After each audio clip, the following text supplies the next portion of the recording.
are probably most widely noted for introducing into the field of psychotherapy an idea that seems almost self-evident, which is that our behavior, our being, ourselves, are affected by our philosophies, by what we think. Right. And also, conversely, I introduced many years ago when I first formed RET, Rational Motive Therapy, the idea that our thinking is also affected by our behavior and our feelings. Mm-hmm. So in effect, it's all one system. That's right. Interactional. Mm-hmm.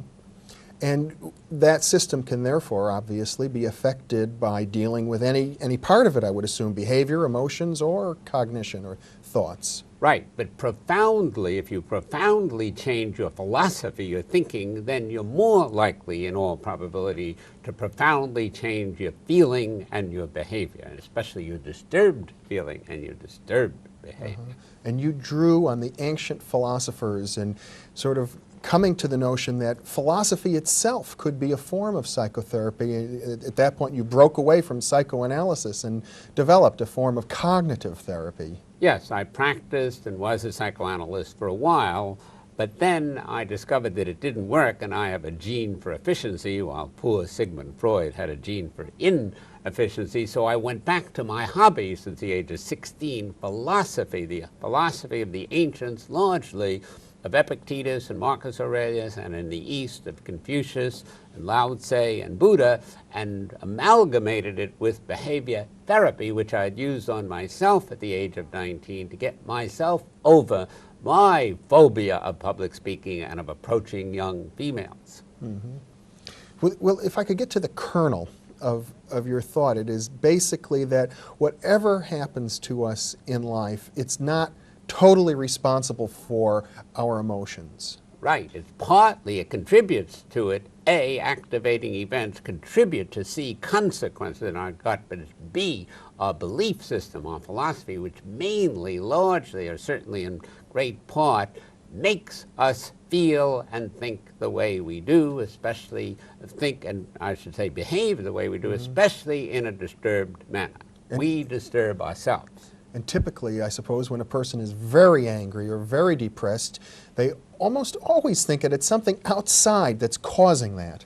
Right. And we normally, and I think biologically, tend to think that because, see, consequences, my anger immediately follows you are treating me unfairly, that you made me angry instead of you made me feel sorry and regretful to some degree, but my anger I added by commanding and demanding that you not do what you indubitably did.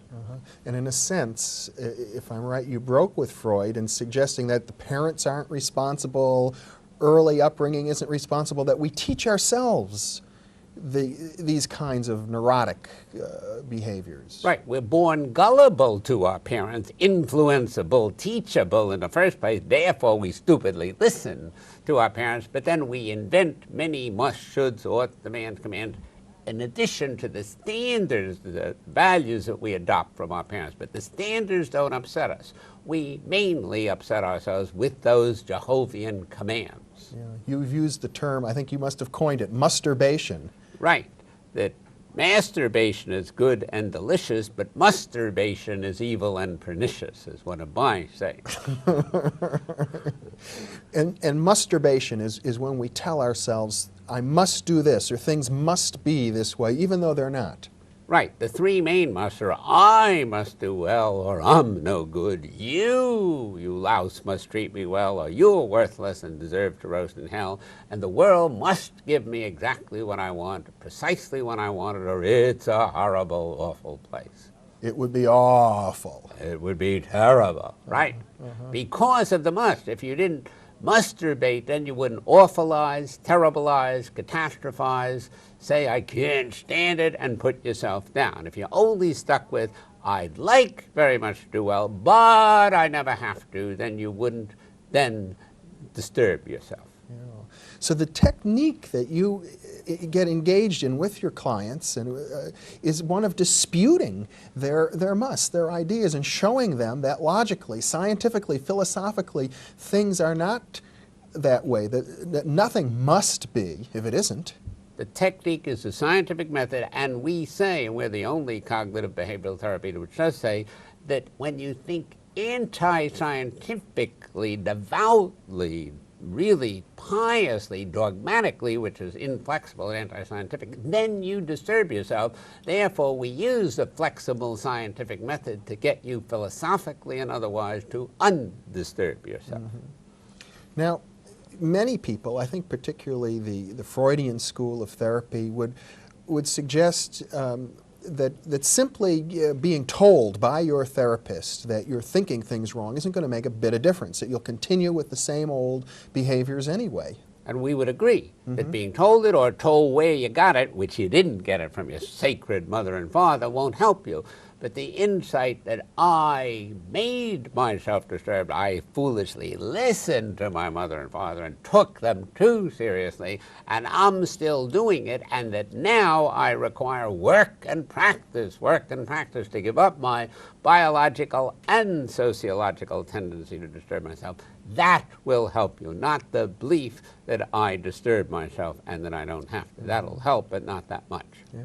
Well, doesn't the idea that if you can simply change your philosophy, that your whole behavior will change, somehow go against the behaviorist concept or the materialist notion that the mind doesn't really influence matter? In effect, you're saying that our mind will influence. Very significantly, but we also say that since you practiced, worked at this foolish philosophy, ingrained it in yourself, conditioned yourself, that therefore it requires work and practice to give it up, and it requires feeling against it. So we always use cognitive thinking and emotive, dramatic, evocative, and behavioral techniques to get people comprehensively to change and to stay changed. In effect, what you say is that every emotional state has its concomitant belief system. Right. That even sorrow and regret, which would be appropriate emotions when you're not getting what you want, have the belief system, it's too bad, isn't it unfortunate, while horror and depression has it's awful, and it must not be this way, and I can't bear it.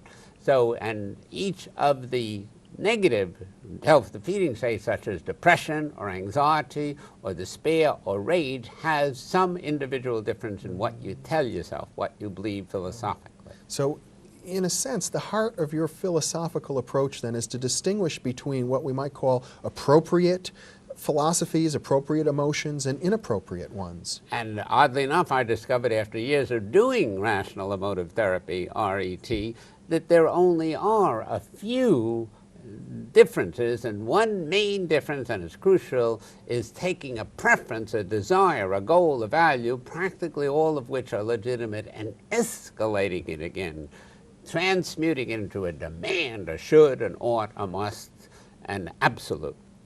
In other words, the most terrible thing could happen to me. Perhaps I have leprosy, Right. or some kind of a fatal disease, or I think, as you pointed out, maybe somebody is slowly torturing me to death. Right. And that doesn't necessarily justify me going into a state of a depression.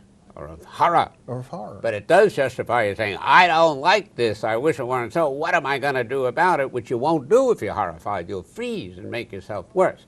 So you control largely, not completely, your emotional destiny and your behavioral destiny, and if you change your basic philosophy of life, then you can change it. You have the power to do so, but you normally sit on your rump and don't use that power.